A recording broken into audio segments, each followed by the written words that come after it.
So every year, once I've gotten all my Cup and Xfinity predictions done and out of the way, I give the driver lineups of each team a go. Today, I'm going to be trying to predict what every NASCAR Cup Series team will do driver-wise heading into 2024. Now, why am I doing this so early? Well, sometimes less is more. I predicted Truex staying another year when for months he was looking to retire. But most of the time, it doesn't go as smoothly as planned.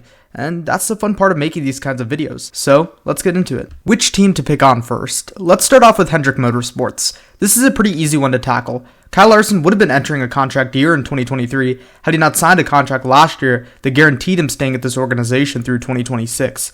Chase Elliott signed one right before last year's Daytona 500, which has locked him through 2027. And William Byron signed a contract in the middle of last year, securing his spot at Hendrick Motorsports through 2025. And then we have Alex Bowman. From the bird's eye view, people view Bowman as the ugly duckling at Hendrick Motorsports. His wins, sure, haven't come from having the best car. He's not a champion like his Hendrick teammates, and the stats go on. But lest we forget, this is the same Alex Bowman who, in 2016, dominated the Phoenix Fall Race, who dueled Kyle Larson for his first win. Alex Bowman has a ton of talent. I don't think anybody should be doubting that. But will he extrapolate all that talent to its fullest potential? 2020 was statistically Bowman's best year in Cup. He was a French championship contender, but since then, it hasn't been smooth sailing for the Tucson, Arizona native. 2023 is going to be a big test for Bowman. He's got a new crew chief. Maybe Greg Ives wasn't the best pairing for Bowman, but perhaps Blake Harris will be. If Alex Bowman doesn't perform on the level that I think his Hendrick teammates are bound to perform at, then I think his future is a little murky. From what I can tell, Rick Hendrick really likes Bowman and sees him as a valuable asset to this team. So I think the outcome between a bad year and a good year in 2023 is uncertainty for the prior and certainty for the latter. Uncertainty rewarded with maybe a one-year deal, certainty rewarded with a multi-year deal. What I'm saying is Bowman returns to Hendrick Motorsports regardless of what kind of a season he has this year. Ally is very committed to Bowman, and so I don't think we're going to see a Kyle Busch situation with him. Alex has done quite a lot for Hendrick in the last couple of seasons. He's gotten 7 wins, and I think if there's anybody that doesn't want to see Bowman fail, it's Rick, Linda, and Jeff Gordon. So if he has a bad year, they'll give him one more opportunity to turn things around. But if he has a breakout season, or even just an improvement over last year, he's definitely going to get a multi-year deal. Bob Pockers reported a couple days ago that he had caught up to Alex Bowman during production day and said he had talks with HMS. He said, "I'm encouraged on where things are. Both sides are working on it, and hopefully we can put something together. I don't want to go anywhere else." So I feel pretty good about Bowman returning to the 48 in 2024. Next we have JTG Doherty. This one's pretty easy. Ricky Stenhouse Jr. has a multi-year contract to drive the 47 car, so he's obviously going to be back for 2024. Kaulig Racing is another easy one. Both AJ Allmendinger and Justin Haley have multi-year contracts as far as I know, so they will both be returning. Legacy Motor Club's drivers aren't going anywhere. Noah Gragson and Eric Jones are here for the long term. And I don't see Trackhouse making any changes either. Ross Chastain and Daniel Suarez are going to be here for many, many years to come. As for Project 91, it's very, very hard to predict who's going to be driving it in a year from now when we don't even know who's going to be in it this year. So I'm going to leave that one with a silhouette because I think you could rattle off several names and still be very far off. Then we have Live Fast Motorsports, who has switched to Chevrolet beginning this year. I think this is a great move for Live Fast in a number of different ways. Firstly, Ford already has an all-star car of sorts with the 15, an all-star car to put Ford prospects in a 1 or 2 race deal or even a partial schedule. Chevrolet's all-star car of sorts is no longer there. Spire Motorsports and the 77 team have elected to go the full-time route, so Live Fast sort of fits into their role. It gives them a good opportunity to get some big names in their cars and help them get more competitive in general. You could see guys like Josh Berry, Brennan Jones, or Daniel Hemrick on a partial or limited schedule with the team to get some Cup experience, which in turn may help Live Fast become a solid midfield team, or if they want to, go for one full-time driver in the near future with solid names they're used to having, like Josh Bilicki or BJ McLeod. I'm certainly happy to see Live Fast join the Chevrolet camp, and I think that gives me some hope, some optimism for this little team's future. Now, speaking of Spire Motorsports, I think they make some wholesale changes in 2024. I think they sell one of their charters and downsides. Now look, I like Spire Motorsports. I think it's cool how a driver agency turned into a full-on race team, but the last few years have not gone good for Spire, and I know they have 2 full-time drivers, and the future seems bright for the team, but I just don't see any hope for this team improving over last year. I think they'll be forced to go for quality over quantity, and just reset in 2024. Now between Ty Dillon and Corey LaJoie, it's definitely a tough choice. LaJoie has had points finishes of 29th and 31st in the last couple of years, and isn't really looking to improve this year. Ty Dillon has had a miserable last couple of seasons, with almost no results to show, and I think it's fair to say that continues with Spire. Because I think LaJoie will win a race this season, and because I think LaJoie will beat Ty Dillon in points, and because Corey spent a lot of time with this team, I think they let Ty Dillon go after just 1 year. I think Ty Dillon goes back down to the Xfinity Series, potentially with Richard Childress Racing, and tries to make his name there. I don't know what Ty Dillon sees in Spire, but I personally don't see much. Combine that with title and support numbers, and I think you have a recipe for disaster. Now, where's that charter going to go? None other than Richard Childress Racing. Remember at the end of last year when RCR teased an expansion and teased expanding to a third car with Reddick? Well, I think that happens in 2024. Not with Reddick, but with Austin Hill. Austin Hill's 2022 season was mighty impressive for a rookie, and if his 2023 season goes as good as I think it will go, then I think he'll definitely get a Cup seat. He'll be running some races with Beard Motorsports this year, and it'll be interesting to see how well he'll do on a limited Cup schedule. He finished in the top 20 in his Cup debut in Michigan, and I think he'll get some solid finishes with Beard. Austin Hill is a play track merchant, and we know how well Beard has done at these joints. Brendan Gaughan was notorious for finishing in the top 10 in the 62, and even coming close to winning, and Noah Gragson nearly won the 2022 Coke 0400 at the end of last year. Personally, I wouldn't be shocked if Hill won a race for the little team that could. But back to his future. I think RCR is going to try their absolute hardest to keep Austin Hill. Austin Dillon and Kyle Busch are certainly not going anywhere, and they don't want Hill to go anywhere either. Austin Hill is very talented. Richard Childress knows that. Austin Hill fits the RCR culture. Richard Childress knows that and loves that. He's someone that can really complement Austin Dillon as a teammate, and may in the future give Kyle Busch a run for his money. I think it'd be a major loss for this team if another team were to nab him, and that's why maybe after a little convincing and maybe a little sweet talking, he gets that third charter and assembles together a race-winning 33 team for Hill. That charter that I'm predicting Spire lets go of, I think that goes to RCR. So in 2024, I think their lineup will feature the 3 of Austin Dillon, the 8 of Kyle Busch, and the 33 of Austin Hill. Now let's move over to the Ford camp. Front Row Motorsports is up first, and contrary to popular opinion, I don't think Michael McDowell is going anywhere. This is his home for as long as he wants it. Considering he's at his peak, and considering what he's done for this team, considering his experience that will help guide Todd, and any new employees coming into the team, considering all that and more, I think Bob Jenkins would be making a foolish decision if he were to axe McDowell.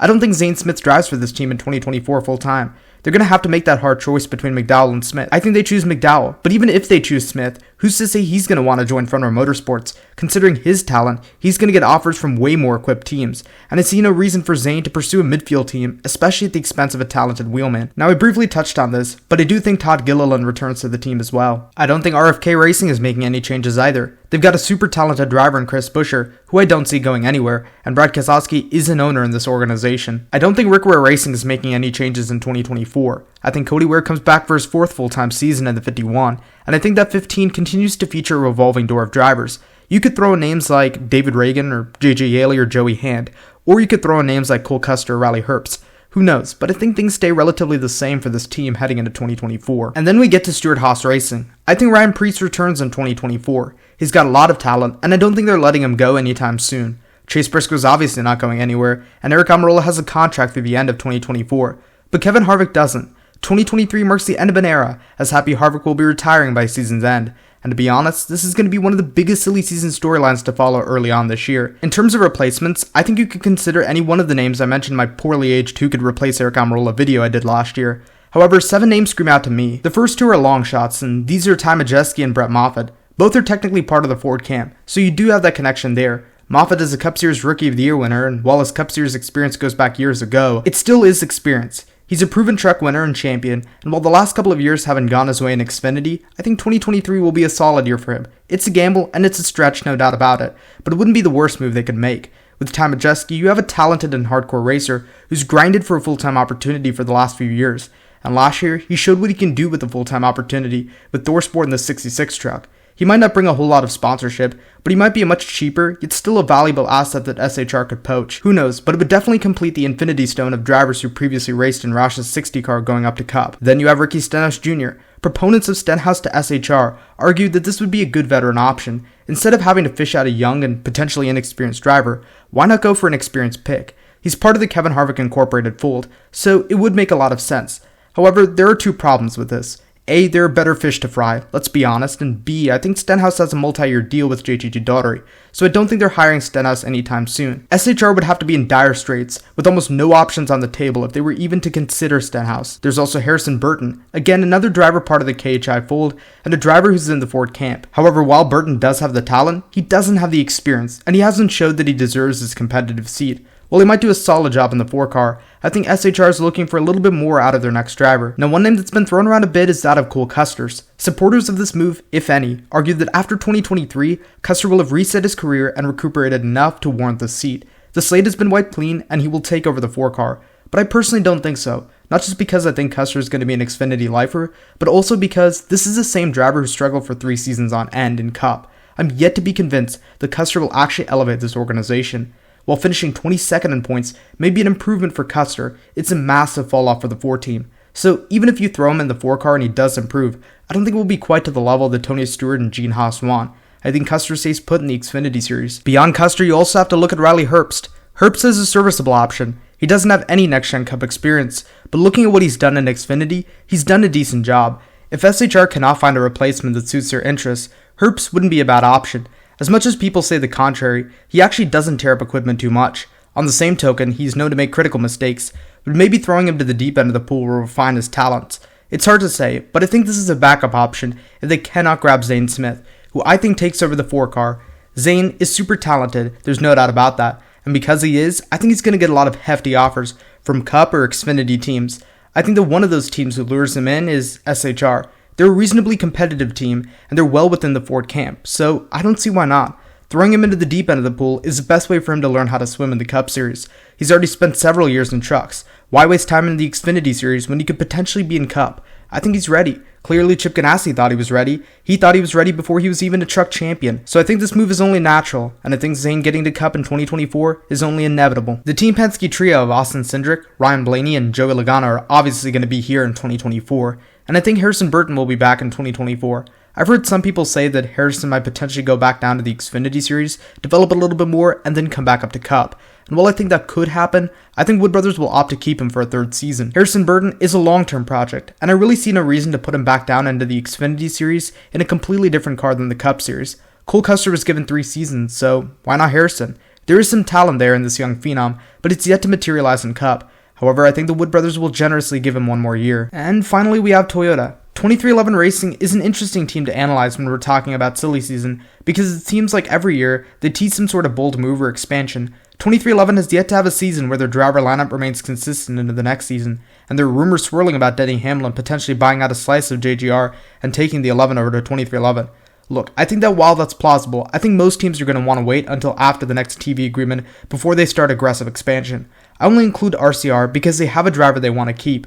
2311 Racing doesn't really have a driver that they need to have right this second. I think they should build some chemistry between their current drivers and that organization, and let the drivers become securely acclimated into what is hopefully a top caliber team. So I think Bubba Wallace returns to the 23, and I think Tyler Reddick returns to the 45. I don't see them making any significant changes in 2024.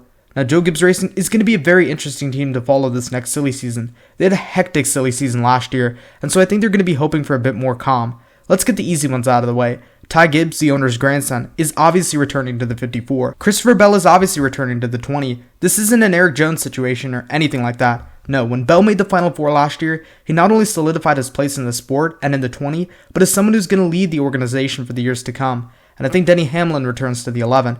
I didn't wait until the peak of the Kyle Busch saga last year, and I ended up having to bite the bullet. And this might just be another case of that. But if you're asking me right now, in January of 2023, as to whether Hamlin will return next year, I'd say I'm pretty certain he will. I don't know if FedEx returns, but even if they don't, Hamlin has a ton of sponsors he can pull together for a full season. This isn't like Kyle Busch, where Hamlin is going to ask for a disproportionately high salary relative to his results. And finally, there's Martin Truex Jr. I think Martin Truex Jr. is the second retirement we see this 2023 season. Now last year, I predicted without hesitation that Truex would stick around for another year. But around May and June, when his retirement seemed imminent, it really made me ask myself 2 important questions. What is Truex going to, and what is he going from? And I really thought that I would be in the wrong in that sense. Fortunately, I wasn't then, but if we take a step back and look at the grand scheme of things, one has to ask, why didn't Truex Jr. retire at the end of 2022? He's a 2017 NASCAR Cup Series champion, as well as a 2004 and 2005 NASCAR Xfinity Series champion. He's won the Coke 600 in 2016 and 2019, and he won the Southern 500 in 2016. The only things Truex really needs to check off in his career is a Brickyard 400, a Daytona 500, and really a super speedway win, period. Off the track, his partner Sherry Pollux has ovarian cancer, and I'm sure MTJ would want to spend more time with her. For all of these reasons and more, it actually made him returning for 2023 a bit perplexing, but for all of these reasons and more, it makes him retiring after 2023 a sound prediction. It's not really a matter of if MTJ retires in the next 3 years, it's when. So who do I think replaces him? None other than John Hunter Nemechek. Nemechek will be 26 at the beginning of 2024, which will be around the same age as William Byron, Chase Elliott, Alex Bowman, or Christopher Bell. Time is ticking for Nemechek to get back up into the Cup Series. He's sufficiently built a career that proves he's a winner in the ranks of NASCAR, and his talents are well known across NASCAR. You put Nemechek in a good car and he can do something special. Jay Chen just makes the most sense in terms of up-and-coming Toyota drivers, but I don't think he'll drive the 19. No, I think Joe Gibbs Racing brings back the 18 after a one-year hiatus. The 18 is a flagship number of Joe Gibbs Racing and a very historic number. It's synonymous with Joe Gibbs Racing. There's no doubt about that. Of course, they'll keep the 19 for Truex for brand identity and due to sponsorship obligations, but once Truex hangs it up, I think the 19 goes with him. The 19's only been part of the JGR full since 2015 with Carl Edwards, and it doesn't hold as much weight as the 18 does. So I think Joe Gibbs Racing's lineup in 2024 sees Denny Hamlin in the 11, John Hunter Nemechek in the 18, Christopher Bell in the 20, and Ty Gibbs in the 54. So, what do you guys think of all of these predictions? Were there some that were a little bit unrealistic, or were there some that were a little bit realistic? Where do you think every driver goes in the 2024 season? Let me know down in the comments section below, and until next time, this has been the news. I'll see ya.